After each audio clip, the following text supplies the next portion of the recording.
मीनाताई ठाकरे क्रीडा संकुल व गरुड झेप अकॅडमी नाशिक येथे आदिवासी विकास विभाग यांच्या विद्यमाने आयोजित केलेल्या विभागीय क्रीडा स्पर्धेचं उद्घाटन मोठ्या थाटामाटात संपन्न झालं आहे। आत्मा मालिक इंग्लिश मीडियम गुरुकुल व ज्युनियर कॉलेजमधील विद्यार्थ्यांच्या ढोल पथकाने स्पर्धेच्या उद्घाटन प्रसंगी आपला सक्रिय सहभाग नोंदवला असून यावल व नाशिक आदिवासी विभागांतर्गत नामांकित योजनेतर्फे प्रवेशित असलेल्या विद्यार्थ्यांना कार्यक्रमासाठी निमंत्रित करण्यात आलं।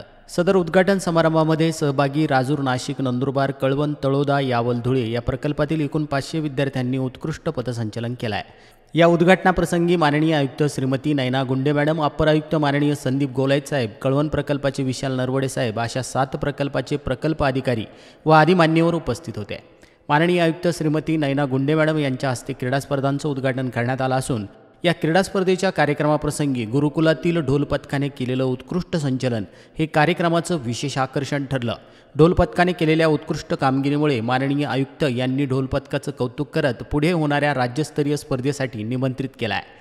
संस्थेचे अध्यक्ष श्रीमान नंदकुमारजी सूर्यवंशी साहेब, सरचिटणीस तथा पुरणगाव गुरुकुलाचे अध्यक्ष हनुमंतरावजी भोंगळे साहेब यांनी ढोल पथकाचं विशेष अभिनंदन केलं आहे आणि पुढील वाटचालीसाठी हार्दिक शुभेच्छा दिल्या आहेत। सदर विभागीय क्रीडा स्पर्धेच्या उद्घाटनाच्या यशस्वीतेसाठी गुरुकुलाचे प्राचार्य राजेश पाटील, मुख्याध्यापक योगेश सोनवणे, राहुल नरोडे, क्रीडा विभागाचे अमोल आहेर, केशव वाकडे व श्याम शिंदे तसेच सर्व सहभागी विद्यार्थी यांनी अथक परिश्रम घेतले आहेत। आत्मा मालिक न्यूजसाठी प्रतिनिधी शरद ढोणेंसह संपादक सागर आहिरे, पुरणगाव।